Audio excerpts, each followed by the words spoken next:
Hi guys, welcome to ATland. We have lost a lot in March 2024, and because of that, most of the installation guides or startup guides on YouTube are not applicable to us anymore, and therefore I figured that it is time for me to make an ultimate installation guide for emulators on Android handhelds. Before we get started, I want to talk about a few things. The first thing is that I will try my best to put all the links in the description box, but sometimes these links will die and we don't know what would happen to our emulation community due to the changes and impacts that we have recently. I may or may not upload an ultimate zip file that includes all the emulators and related files that I talk in this video, and if I do so, you will find that in my description box and pinned message. Secondly, this video is only for educational purpose and I am not talking about piracy, so you will not find any ROM in this video. Last but not least, although you can download all the APK files and installer on your Android directly, it will be a lot easier if you have a PC with you, and I will strongly suggest you to use a Windows PC instead of a Mac PC because there are some parts that we have to run some bat file and it is a lot easier to do it on Windows. And of course, no matter which brand it is from and which chipset it is using, as long as it is an Android handheld, this guide will work. And it will even work on Android installed on a model switch. I'm going to use a Retro Pocket 4 Pro for demonstration since I haven't finished my setup. This guide will also be applicable to your Android phone, so if you are interested, you can buy a controller and turn your phone into a console. So first of all, I want to look at Retroarch because this is the biggest emulator that we can use to emulate most of the platforms and systems. So what I suggest to set up for our Android devices is that I don't use the one on Google Play Store because the update is a little bit late, and whenever I try to play Pico 8 on the Google Play one, it doesn't work. So I would suggest you either download the 64-bit or 32-bit, but I personally use the 64-bit. You can download it from your PC, or of course you can use your Android device to go to the Retroarch site directly and click download here, then close the apps and then scroll a little bit down. You will see that there are many supported platforms here. And then you will see Android, and then go for the download 64-bit, and then download anyway. If you have never allowed your Google Chrome or other browser to install apps, you will have to allow it when it finishes the download. And if you did, you can go to download and then click the app that you have just downloaded and then install it. Now open it, and then it will ask you to have to gain the accessibility, and then click continue. Now you have the app, and it looks a little bit ugly, so now we can go to this mark here to change the settings. Go to user interface. We can now change the theme by going to menu. Now we are using GLUI, and then we can choose XMB instead. Then go to home, and then go to configuration file, save current configuration. Now we can close the app by swiping up and then clear it, and then we can go back to home. You can use whatever way to close the app. Now we can reopen it by clicking it, and then it will go to another interface. Okay, now it is a little bit too small, isn't it? So go to user interface, click, and then we can go to appearance, go to scale factor. Now I would suggest you to go at least to 1.15 if your screen is small. Okay, so it looks a lot better.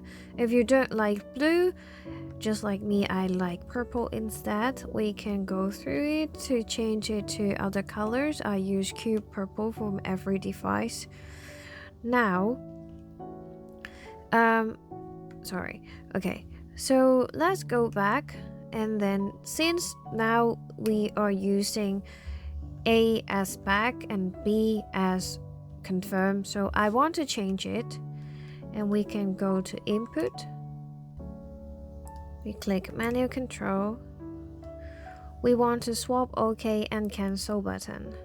So now we use B to go back and then use A to confirm.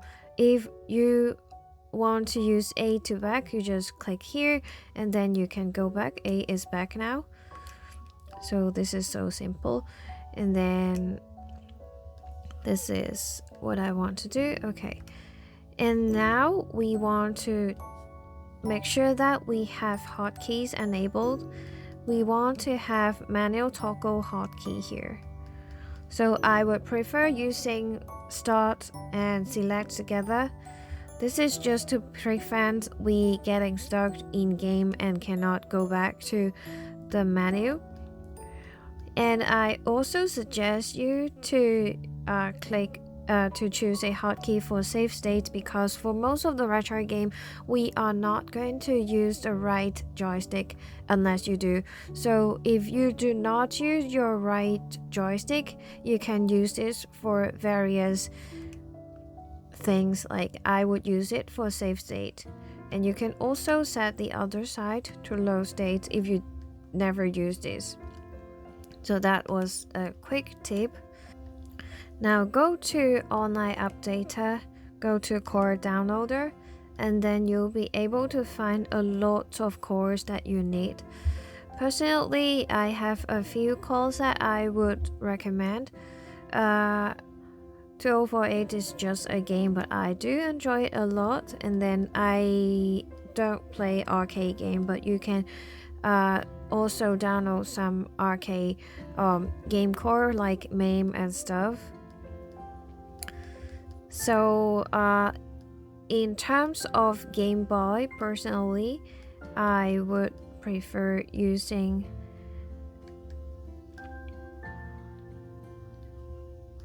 you can choose either Same Boy or Gear Boy, but I would use Same Boy.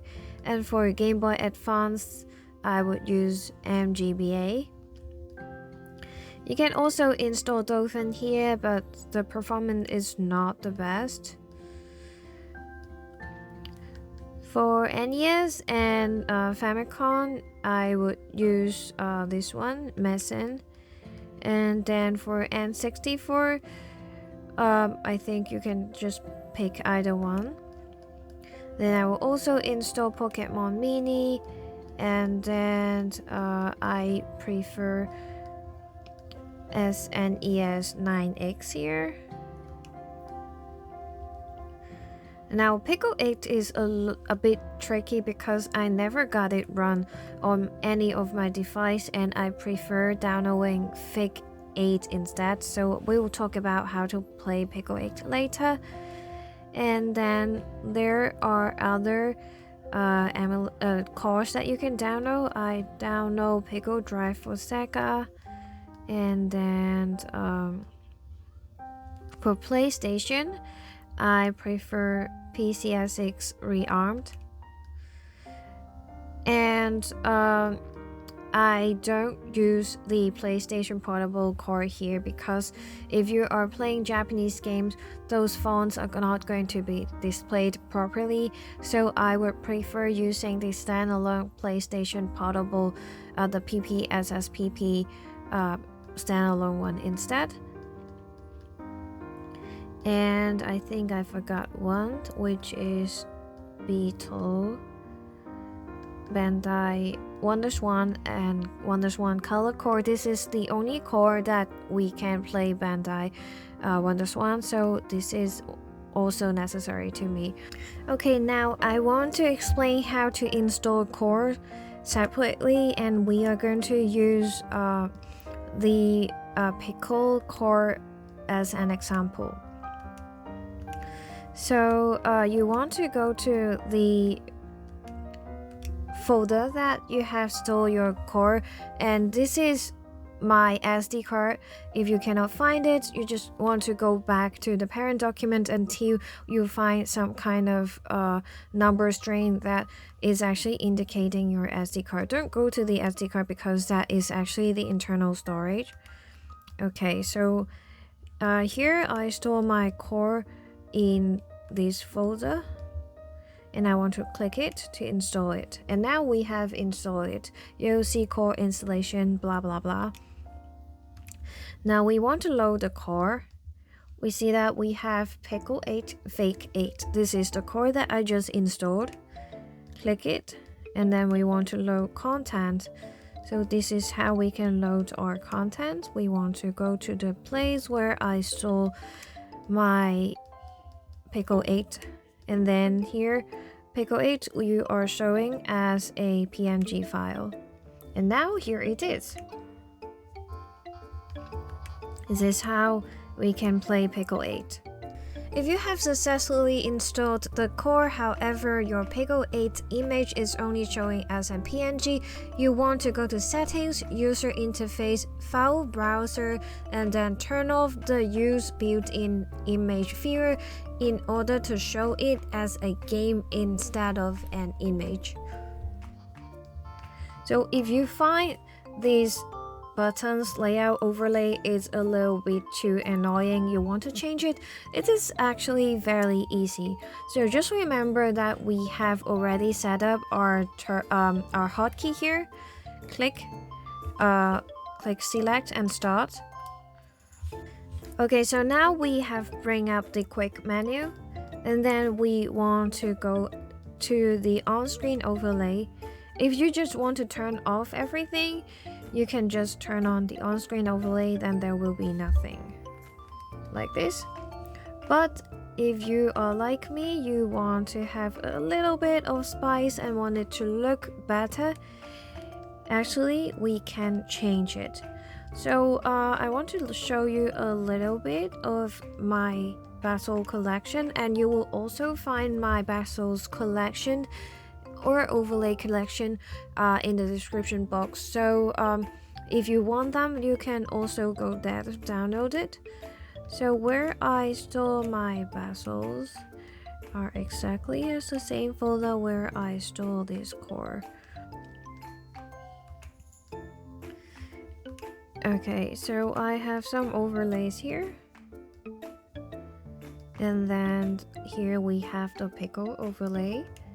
So I select it. We'll see one overlay here, but then this overlay is not at the right scale, so we have to change it. Now, if you want the overlay to be not transparent, then we can change the value to 1. Yeah, I know it's a lot to scroll, and it will bring you to the top if you overly scroll it, so that's what I did. Anyways, we want to also change the scale, so we don't want to be automatically scaled. We turn this off, and then we can adjust the scale of this overlay. You want to make it a little bit bigger so that it doesn't overlap with your screen, and we have to adjust it. And it also depends on each devices, so we don't have a concrete number here. For example, this is right at the right scale, so if you want to make it a little bit bigger, you can still do so, but maybe we'll get some bezels. But I think this is the right scale. So that's how you can change the bezels and make it look a lot better. And this is how you can play Pico 8. Okay, so when you click back to the quick menu, you can also close the content and save states. These are just very simple stuff.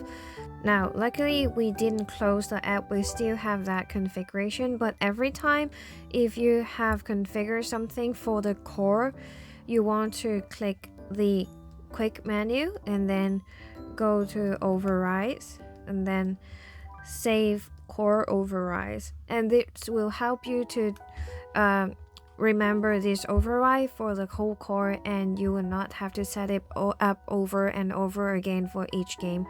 And if you are using several systems for the same core, you can choose content direct overrides so that the games in the same folder will only use the override. So for example, you have different bezels and different setup for different platforms, but they're using the same core, then this is the one you want to choose. But if you are using one single system with the same core, then either one will work for you.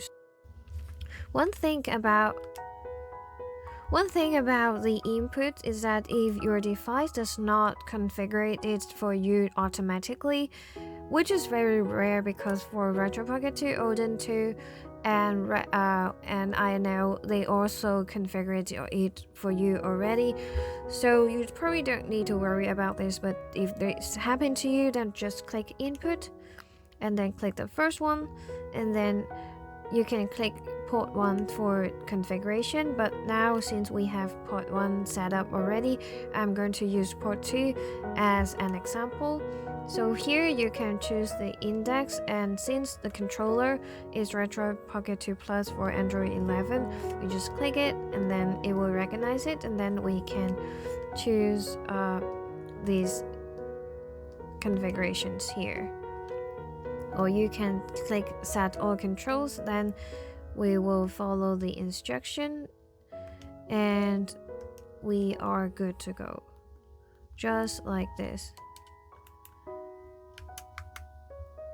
So yeah, that's the idea of how to set it up. And once you have done it, you want to save the controller profile, but if you want to delete it, just click reset to default, and that's it. And if you want to remove this, you can just click NA and then it will be gone. If you do not want to save your configuration every time you want to go to the settings and then go to configuration and then choose save configuration on quit, so that every time you quit Retroarch, it will automatically save your configuration files. Well, this feature is on by default, so you don't have to worry much, but if you didn't turn it on, then you probably want to turn it on. Okay, if you have any Retroachievement account, you can also input your account here, and then you will be able to sync with your account.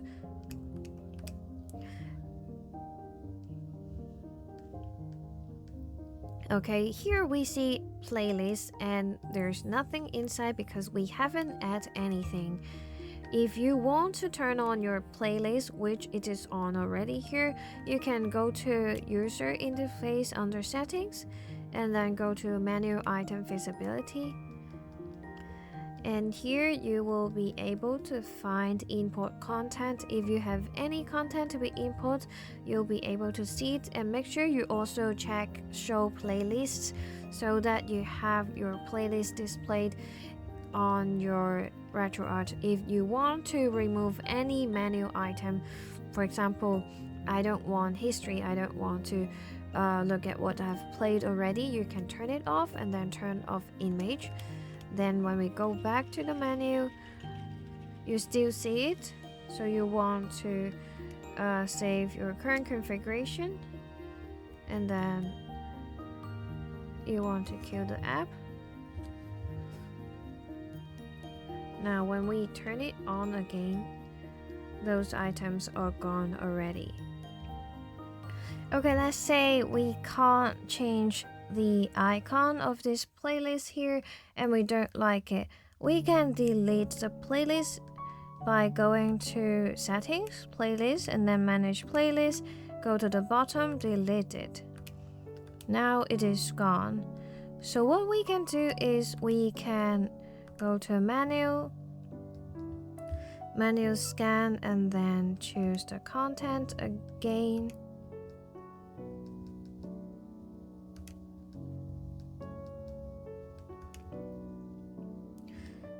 scan this directory. We can choose the system directory. Now we can choose it as Game Boy Advance.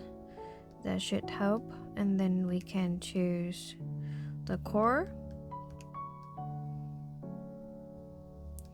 And now since it is going to configure every other thing for us, we can now click start scan, and then 1 second later it will be here. Now we have the icons here appear properly. We have the cartridge, and we also have our icon as the GBA, so it looks a lot better. And it will take some time to download the thumbnails for us. We can also go to online updater, then go to the playlist thumbnails updater to download every single thumbnail. So now it is working on it. See, it will take some time, but if you want to do so, it also helps. However, not every single game will have the thumbnail, so that is one thing that we may not like. Okay, now we have our Game Boy Advance here, and we don't like the icon here. I mean, for example, if you are not using Daijiso, then you want to make it a little bit more easy to understand, isn't it? So go to user interface and then go to appearance. Actually, we can change the themes here. For example, we want to change it to pixel. If it doesn't show any new icons, you want to go to update assets. Now we have updated the assets, and then it is showing. Okay, so it looks like this. And if we don't like it, we can also change it back. Now we are using pixel, and then I want to look at retroactive. Okay, so now we have changed it. So yes, that's pretty much about Retroarch and how to use it, how to romanticize it. You see, it looks a lot better with the bezels. So I hope you like it, and then we can move on to other emulators. Okay, next we want to look at the standalone version of ppsspp for PSP emulation, and I am going for the one from their webpage instead of Google. You can also download the Google Play one. It is not much of a difference, but just we are having faster update from their website instead of the Google Play one. So I am going to download it, and then we want to install it here. So for ppsspp, we don't have much things to install and set up. Now we have got to this first page that after our installation, and then we want to click OK to choose a place to store the PSP. I've already created a folder under the Retro Pocket 4 Pro, and then you can also create one for PSP and then use this folder and then allow it to access it, and that's it. So if you have already contained some PSP data, just press OK, and then you don't have to change anything. Now what you want to do is to browse the place where you have your PSP games. For me, I am storing it on my SD card, and then I want to go to the ROM files of my SD card and then use this and then allow them. Now we are able to see all the PSP games here. And then you want to go to settings. Now here is where we can set our ppsspp. If your device is strong enough, I would recommend you to change the resolution to 2x or 3x. Or if it is strong enough, you can change it to 4x, but it just doesn't really matter since the screen is that small, so I think 2x is enough. You can also change the GPU to either OpenGL or Vulken. I personally like Vulken, but if your device is not going to support that, you can use OpenGL.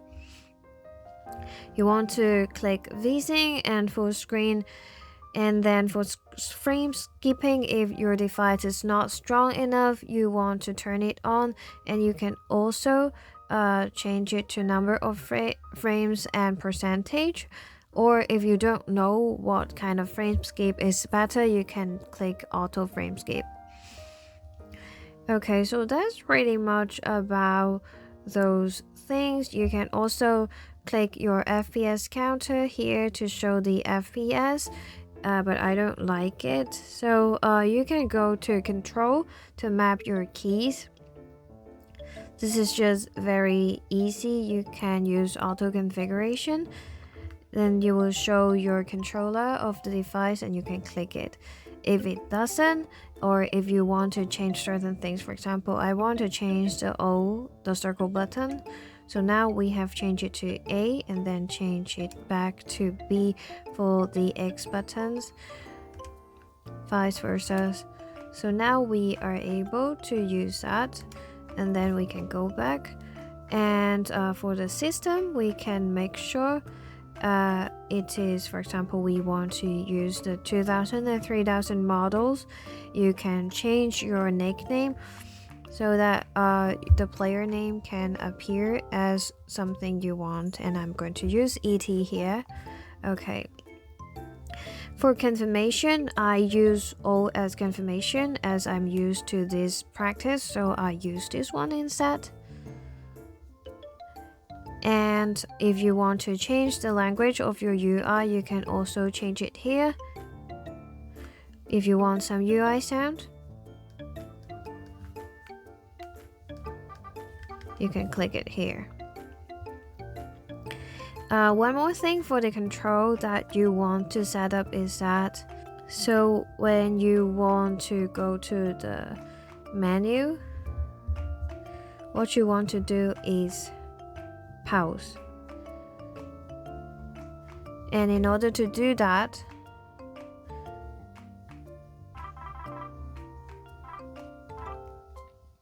for example, I'm using the same kind of shortcut here.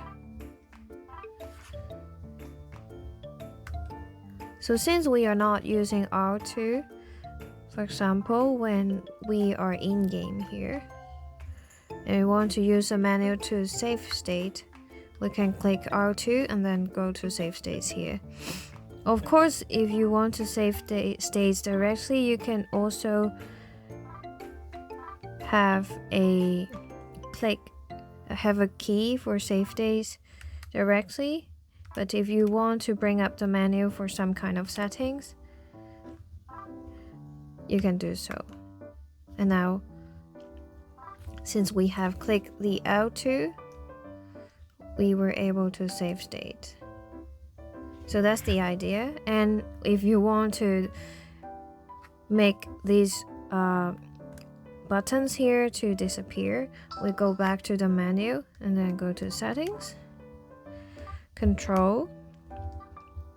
We want to remove the on-screen touch controls. So once we go back, it's disappeared.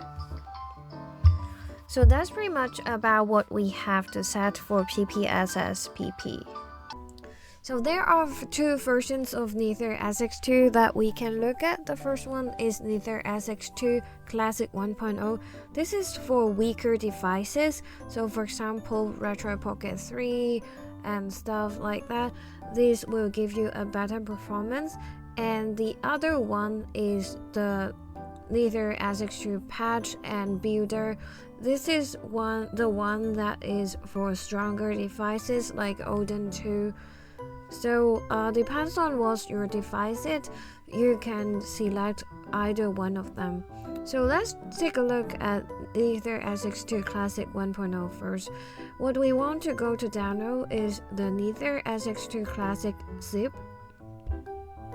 So click it to download. And for this part, we will need a PC. Now once we have downloaded the NetherSX2 Classic, we can unzip it. So drag and drop. here. Now it is on my desktop, and then we want to click the patch apk bat. Now it's downloading the NetherSX2 3668 for us, and then now it has finished it creating the NetherSX2 APK. So clicks any key. I am going to click enter key, and that is done. So now we have 3 different apps here. Okay, so this 13930 whatever patch APK is the one we wanted, and we can rename it to NetherSX2 Classic. This is just for your understanding. I mean, you don't really have to rename it, but you want to be easier to understand what APK you have.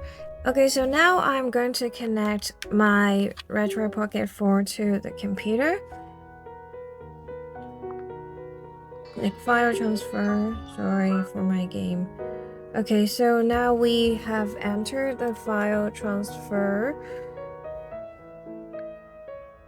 place, and then we can click somewhere to put our NetherSX2 Classic. I'm putting it to my SD card download. You can put it whatever you want, and then now we are done with the file transfer. We can go to files, and then here is the NetherSX2 Classic. Now, if you haven't allowed it to install, you have to allow downloads to install the source of the APK, and then we can click install. Now it is done, and we can open it. So it will say welcome to NetherSX2 blah blah blah. Okay, now that we have to add the game directory, and we should also put the BIOS files to that game directory. If you do not have the BIOS, I will put down a link on where you can find it, but I'm not going to show it in the video. So add the directory. This is where I place my games and a bin, and then you click allow NetherSX2 to access it. Okay, so now it is scanning for me,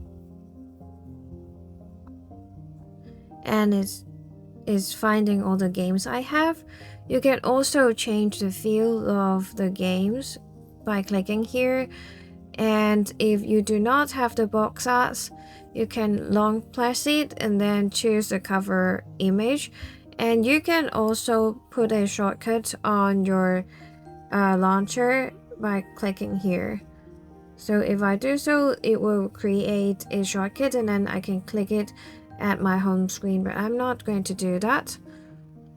Okay, so if we want to launch the games, it will say where is the BIOS, and then we will also direct it once again. Now the BIOS is imported, then we will be able to play the game.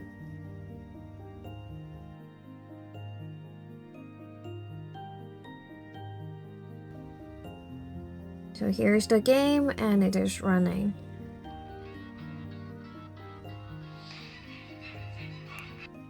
Now, if we want to set some things here, we can exit the game, and then if you want to bind the key, you want to go to controller settings,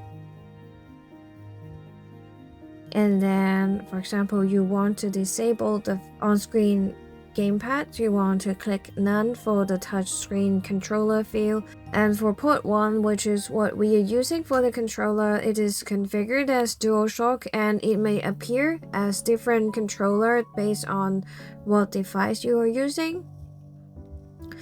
Now we want to click automatic mapping. If you are using Retroarch Pocket, it will automatically map for you, and if you are not, you can always click the key here to map each one of them. So that's the idea. If you have new games, you can always go to scan for new games here. And here is the app settings. I would recommend turning on the fast boot. If you want to change the UI language, you can change it here. And if you want to look at the FPS, you can also turn it on in the app settings. I personally don't want to see it, and I also want to turn off the notifications. When we go to graphic, now we are using OpenGL, but if you have Vulken, you can also change it to Vulken. Now, when we look at here, we can also change the multiplier for upscale. If your device is strong enough, you can change it to 2x, and if not, you can just leave it in 1x. This is very important, since most of our devices are 16:9, we may want to add these enable widescreen patches so that for some games it will be able to let us use the widescreen patch. In the graphics, you can also go to aspect ratio to change the screen to widescreen, which is 16:9, so that you can make sure everything is 16:9 instead. You may want to turn on the VSync if your device is strong enough, and I mostly keep the other settings as it is, so I would not make any changes here. But if you have any kind of memory card settings that you already have, you may want to import it here. Once again, if you haven't set your BIOS, you can also import the BIOS here. The achievement is for Retroarchivement, and you can turn it on. Here is the place that you can log in.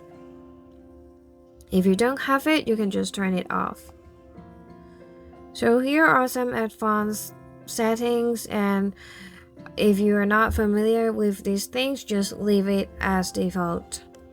If you used to use NetherSX2, you can use the menu on the side and choose transfer files, and this will help you to transfer all the BIOS and save data from your older NetherSX2 to your NetherSX2. So you can choose whatever location to export it, and once you're in NetherSX2, you can go back to the same location and find the correct files.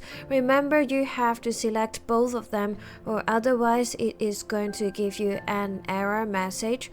So if it does, you just go back to choose both of the files.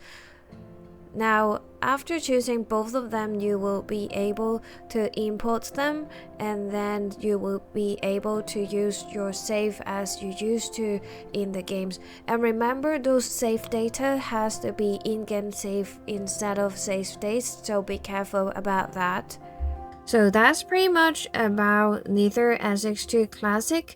And now we want to look at Drastic DS emulator. At the time when I was filming this, Drastic was still on Play Store, and if it doesn't, then we can always go to the alternative link that I'm providing in the description box. Drastic is always my favorite DS emulator, and I always think that this is the best DS emulator ever. And I'm not sure about the whole going open source thing, but I think this version is already pretty good. Okay, now we have installed it, we have to allow it to gain many kind of permissions on our device. We just press OK and yes until it asks you about whether to get a shortcut. I don't think we need to, as long as we are going to use some kind of launcher, but if you want, you can always do that. There are a few things we have to set in order to make the games look better and clearer. So first we go to video, and then we scroll down a little bit. We want to check all these items here. These are going to make the games render better and look a lot more beautiful. Now we are done with the graphic settings, and we can go to look at the audio settings. Depends on your device, you may want to change the audio latency from very high to somewhere like medium and so on. For me, I want to change it to low or medium, so now I'm choosing medium, and it really depends on your device. The next setting is the virtual gamepad setup, and if you are using devices like Retro Pocket 4, you probably don't need it, but if you are using a phone, you can change your skins here, and you can also change the type of the buttons and how they react. For example, you can also add haptic feedback by pressing your screen, and then you will get the feedback, but mostly this is not going to be applicable to us. The one that is applicable to us is these gamepad settings here. Setting up the external controller correctly can be a life changer. First of all, we want to select the key mapping. We want to use one which is a blank one with no mapping. So here is how we can map each key. This is just very easy. This is for the normal keys that we are going to use in game, and after that we are going to look at how to map some hotkeys, and this is important. My recommendation is to map the R2 to screen swap and L2 to quick save, and then for other keys, if you don't need it, you can skip them.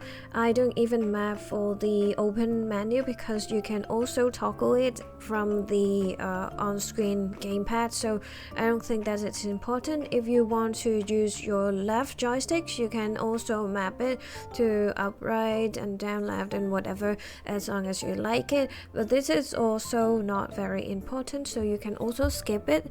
These are the keys that I'm skipping as well. Make sure you map your pointer down to R3. Pointer down is very important. This is where you click your touchscreen with your right joystick, and you will also want to use your right joystick as a pointer, and we do not have to touch it with our finger using the right joystick. If you don't want to toggle off every single virtual gamepad buttons in the menu after getting in-game like this, you can also select this feature called Disable Mapped Key in Overlay. And you can find this feature in the external controller settings as well.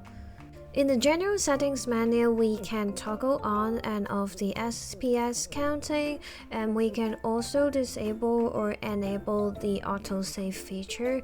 And I personally would like to turn on the autosave feature so that we don't miss anything in game. And I prefer to leave every other things as they used to be. And for the system directory, I would prefer to change it to SD card so that it will be a lot easier to navigate and change things. You can create a new folder on your SD card and name it whatever you want. I am going to name it as NDS here just for me to easier to find where it is. And I strongly suggest you to do so if you want to transfer your previous saved data from somewhere else, or adding a background to the game while you're playing with this emulator. When you use this emulator for the first time, you have to direct the emulator to the correct folder that stores your ROM files. Once you have directed it to the correct directory, you'll be able to use this folder and generate a game list here. So now we have the list of my games here. And now I want to get into one of my games and show you how to change the screen layout and add a background to it. And your screen is going to look like this if you have never disabled the virtual controller beforehand. And if you have any form of background, you want to move those files to the background folder in the system directory of Drastic DS emulator. I'm going to provide the background that I'm using in the description links below, so if you're interested, you can go there to download.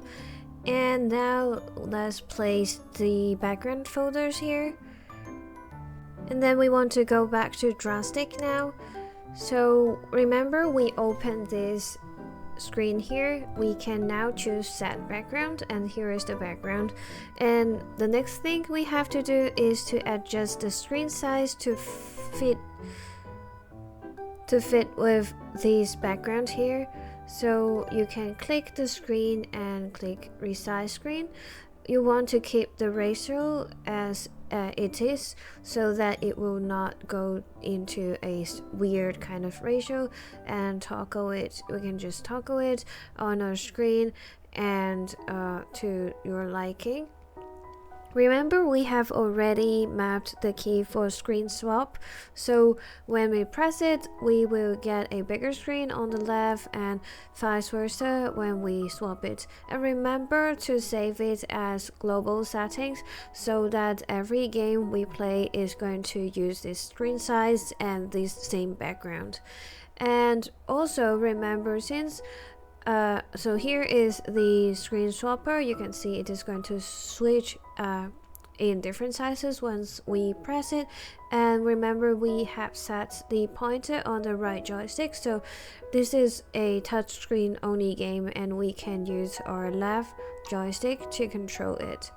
So by clicking R3, we can click the pointer and control it without touching our screen. So that is a very important feature. And another thing is that we have mapped the quick save here. So as long as we press for L2, we will be able to save the game.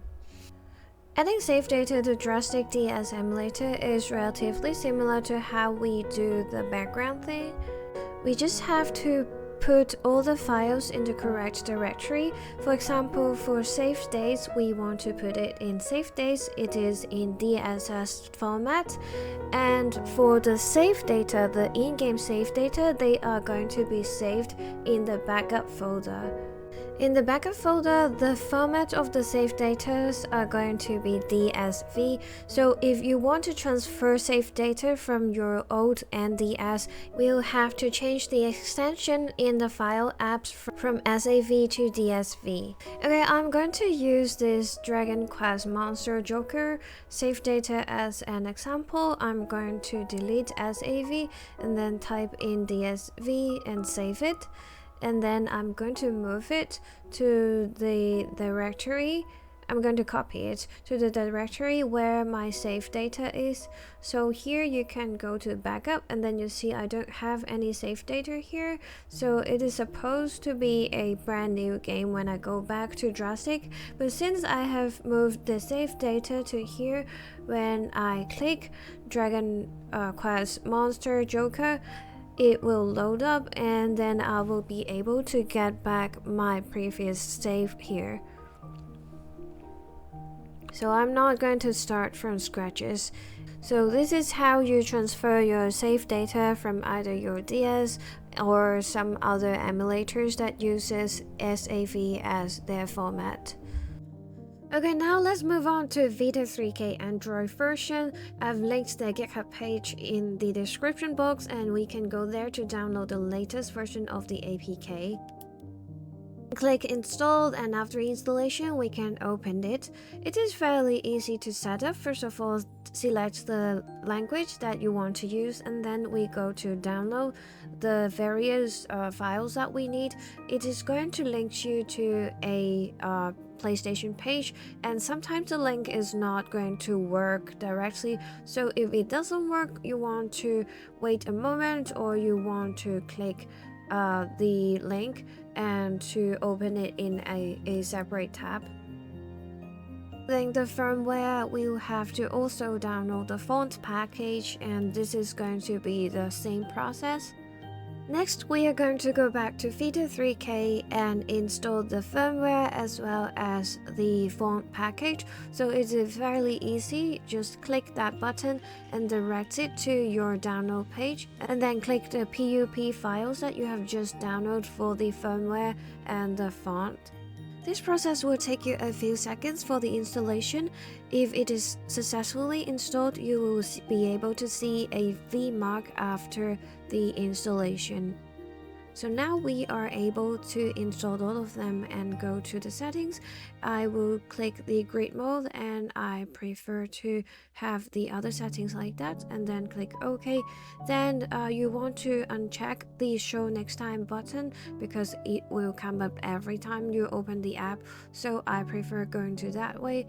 And you can actually choose the avatar, but every time I try to change the avatar it just doesn't work on the Android version, so I guess that's a bug. And you can also input your name here to be the users and click all automatically user login, and then you don't have to log in to choose the user every time. So for most of the time, I would go for the control settings first, and for here, I would like to disable the gamepad overlay because that is annoying and I don't need it because I already have my retro gamepad here. And basically for retro devices, it has already pre-configured for you, so you don't really need to make any changes here. Be careful, you may accidentally press the overlay in the control, so you want to uncheck it if you did. By clicking configuration and settings, we can go through different kind of settings. Personally, I don't make much changes here. You can also change your background, and the biggest change I would prefer to make would be the driver. I would change it to Vulken, and in terms of the internal resolution, I don't recommend anyone to change it unless your device is super strong, but basically speaking, it is not going to work that well. And I would also prefer to use circle for our enter button. And for the other things, you can also uncheck the display information and system apps so that you don't need to look at those apps on your background. It is more personal preference, and then you can press save and you are good to go for the initial settings. Speaking of how to install a game, I personally prefer using pkg plus workbin. As long as both files are correct, I have never experienced any failure of installing ROMs with this method. But when I'm using other formats, most of the time they just doesn't work. However, sometimes installing the pkg files could take you some time. For example, the game I'm installing here took me about 30 minutes to install and it doesn't seem to proceed. So if you are doing so, you want to take your time and be patient for that. In case the game was installed incorrectly or any kind of failure occurred during the installation, you can always delete the game by long pressing that grid of the game and click delete to delete it. So the next one is Dolphin Emulator. For the time being, we can still download it on Google Play, and you can also download it from their official sites. They have both the beta version and development version on the official sites, which are not yet available on Play Store. But personally, I prefer using Dolphin MMJR2, and there are various versions of the forks that are no longer available on GitHub. So for anyone like me who prefer using the Dolphin MMJR2 instead, you have to go to the archive page to download that version from the page and then install it to your device. No matter which version you are using, the setup will be quite similar, and you can still follow my guide to set up your own Dolphin emulator on your device. For most of the Android devices that we are using, we'll have to grant the accessibility to the functions that they are asking for as well as the storage. Okay, now let's take a look at how to map the controller for Wii games. So this is a little bit tricky. First, we want to go to the Wii input and then click it, and then we want to click emulate. Then there is an expansion option that we can choose. If those games requires nunchuk, then we'll have to also map it for that. So you can map whatever keys you want to your liking, but you can also take the reference of how I map it for most of my games here. And of course, we are not going to have enough keys to map all the functions or keys, so we'll have to make sure what kind of keys are required in the game. And if it requires another kind of extension, then you may consider that you can map it to Wii Remote 2 or 3, so that when you have different requirements for different games, you can easily pick which kind of remote you can use. For example, there are games that require you to rotate the controller from portrait to landscape, and then they use 2 as A and 1 as B. So if you are using those kind of games, then you also have to remap your D-pad because the D-pad is going to be rotated in a different direction. For example, the right key is going to be up, then and for the up key is going to be left. So there are many kind of combinations, and my video here is not going to cover every single kind of combinations. and I'm pretty sure that there are quite a few guides of how to map the keys for certain games. So if you really require some kind of knowledge of certain games key mapping, I suggest you to Google it a little bit and to make sure that fits your game. Sometimes when we are playing Wii games, the remote is not going to work because one thing is turned on, which is the GameCube input. So if it is turned on, you want to go to disable it to make sure your Wii controller is going to work.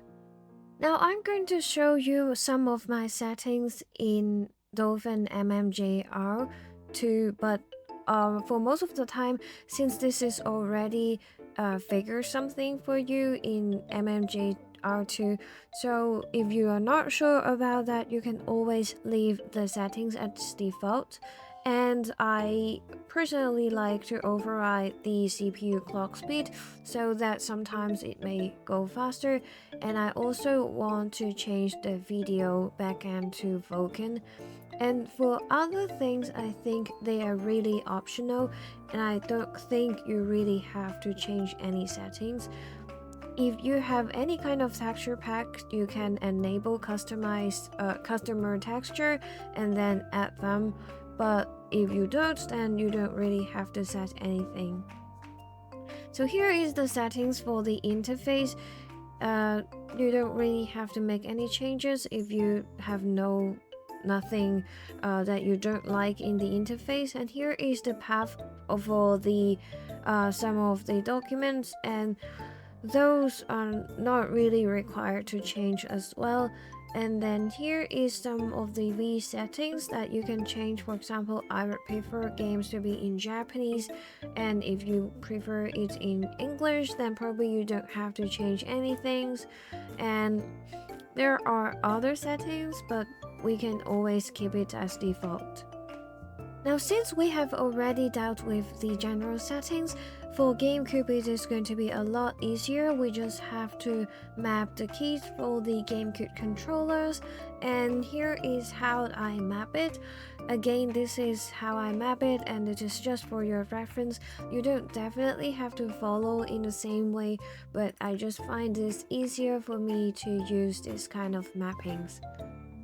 But most of the time, if the same game is released for both GameCube and Wii, I would always prefer the GameCube one. Although the graphics in the Wii one may be a little bit better and newer, but the controller is going to be a lot easier to map for GameCube games, and since GameCube games are going to use a controller for most of the time, the game is designed for the controller, but for Wii, since the Wii remote is a little bit different and it is not really a controller kind of experience for most of the time because you're going to use the IR and infrared.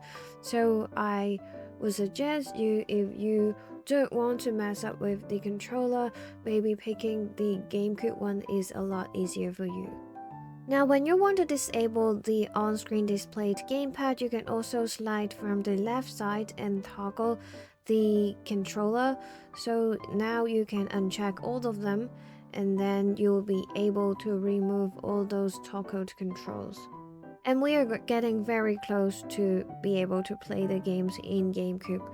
So if you turn on one feature, you may get the same error message as I do right now. So here is the error message that you may get. If you get the same one, you want to go back to the settings and disable one thing. Go to settings, general, and then disable the dual core. Now, after disabling this feature, go back to the game and launch it. And now we won't get that error message again. You see, it is going to load without any question and any error messages. So that's pretty much about Dolphin Emulator, especially for Dolphin MMJR2. I personally prefer this one better because it is more optimized for lower-end devices. But the settings for the original one and other folks are going to be the same. Okay, the next emulator will be Citra for Android. Since Citra is officially dead, you cannot find their homepage, but if you have ever downloaded it previously from Play Store, you can also download it. And I've made a video about how to find Citra, so if you want to download other versions of Citra, you can go there and find it.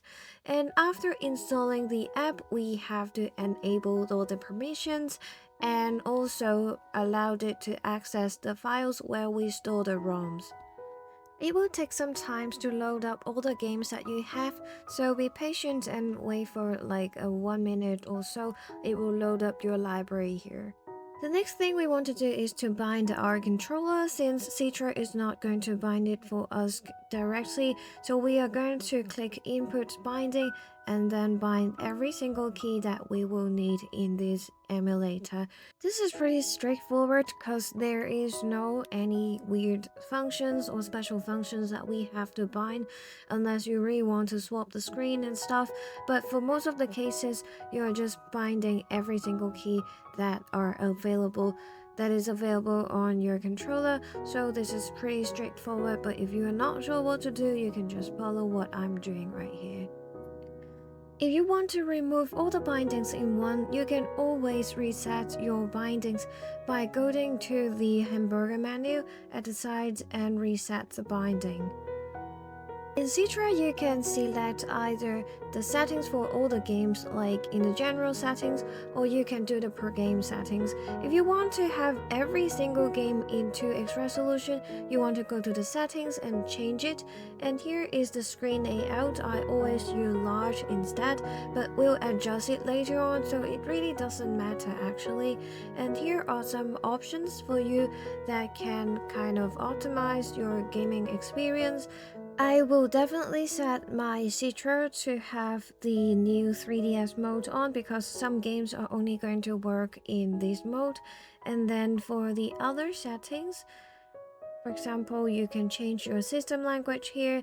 I would use Japanese because most of the games I'm playing is in Japanese.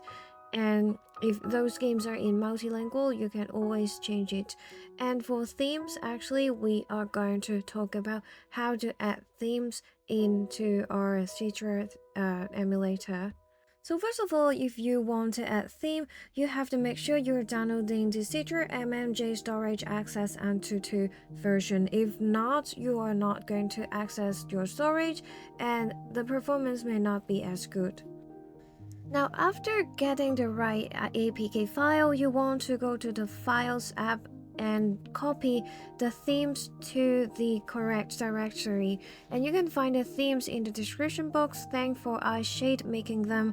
And you can go to Android and then Data, and then go to the Antutu benchmark, and then go into Citra Emu, then find the theme and paste it. After that, we want to go back to the Android data and Citra Antutu benchmark directory to check if the theme is pasted correctly, because for many times, actually, although it has the accessibility to the storage, it can't be placed correctly. So double check is just to make sure everything is going well. So now we have all the themes here. We can go back to the app. And then in the settings, we can find theme, and you see there are two different kinds of theme. And we can select either one. And then click a random game just to set the theme correctly. So now I'm clicking this game, and then you see the game is showing in portrait mode, and we want to toggle the setting from the swiping from the left side, and then choose customer layout, and then now we can change the layout of the screens. You want to match it with the design of your theme, and sometimes it may not be in the correct ratio and it'll show you some kind of red, but it really doesn't matter if it is just a little bit. So you want to try your best to adjust to the correct ratio, and this is a little bit difficult to do, but after you are doing that, you'll be able to save this layout by clicking done, and then you can apply it to all of your games. So this is once and for all. Next thing you want to do is to disable all these overscreen layouts. So you want to click edit buttons and click every single of them so that you can deselect them and they will not appear on your screen anymore. Next, I want to talk a little bit about some tips to reduce the shuttering and to speed up your game speed a little bit to get a better FPS. So what we are going to do is just very simple. First of all, we swipe from the left hand side and then bring up this little menu again. Then we want to go to settings and then check the FMV hack. And sometimes skipping the CPU access would also help you a little bit. So with that selected, you are very likely to increase 5 to 10 FPS if your game is running under 30 FPS. Sometimes it will even allow you to use 2x resolution, while before using this kind of hacks are not going to help you with 2x resolutions. If you're looking for a way to transfer your save data, you can go to Files and then click Citra. Then you'll be able to access Citra Emu. The save location is inside SDMC, then New 3DS. Then you'll find a 000 blah blah blah folder and then click another one that looks like it. Then click Title and then click 004 0000. So here are all your save data. If you have any kind of save data, you can transfer it to here. However, there's one thing you have to keep in mind is that most of the game require you to do one time of the save.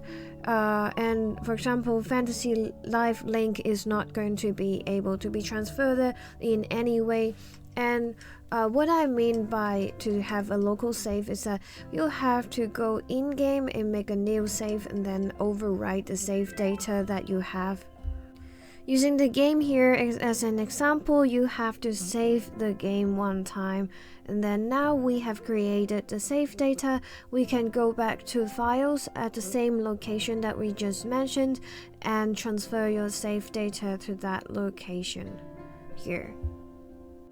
Finally, I want to talk about how to add texture packs. This is not very practical, but if you have any texture pack, I'm just saving it in my themes, but this is a texture pack. Then you can go back to Citra. You can either click the Citra icon or you can go to the internal and then click Android, click data, then find .com and to benchmark and then go to the Citra Emu, and then there is a place where you can place your texture pack. Click load, click texture and then place it there. So here is how you place your texture pack, but since Citra is down, we don't have the access to the texture pack that were used to be uploaded in the official site, and I have listed down some available texture packs in the description box if you're interested, but I'm not sure if they are still working or not when you see the video.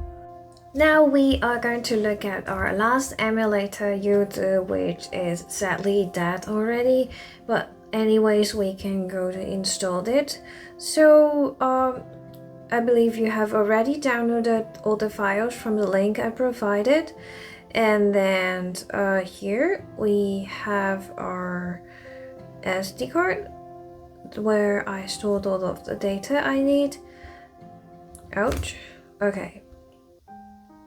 So we go to user, heritage, Android. Since we are using Dimensity 11,000, it is not going to allow us to use the Turnip driver. Anyways, here is the user build. Okay, so we installed it. We opened it and then click get started. We grant the permission, allowed, and then select key from the previous folder. We select the key from the user heritage folder. Here it is, and then we add games. We select our game directory. Okay, so now let's select the game directory. click use this folder. Use this folder and then allow. Then OK. Now you have got your games and click continue. It will load a few seconds.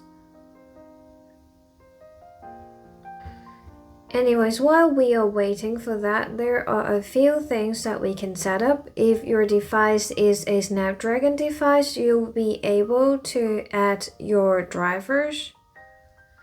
But since this is not, we cannot click it. Okay. So regarding the control, we have to map it. Here it says Pro Controller, which is okay. And you can auto map a controller. For example, we have our Retroarch 4 Pro here, so it will automatically map it for you. If it doesn't show it, you can also click it and then press it. So that's it. And then after mapping the keys, we can go to manage game folder. This is the place where I store my games. If you have several folders, you can also add it here. The next thing is manage user data. So for example, if you have some saved data from other places, you can install it here. It will wipe out your, if you are inputting saved data, it will overwrite over the data you have on your gaming device. So you want to make sure you made a backup. And if you did, for example, I have some Switch saved here. It has to be in zip format for your reference. But let's press it like this, and then it will complete the import. So very easy. Another thing very important is that you have to install your firmware, and you can find a link in the description box. So you want to point it to the place where you have your firmware. Here's my firmware, and it will take a little time to install.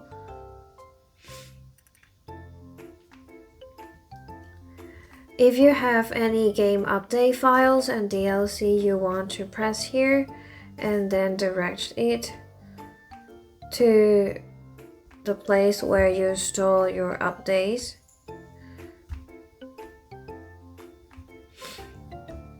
For example, I'm storing it in here, then I'm going to update it. For example, I can select all, and then it will update all of them for me.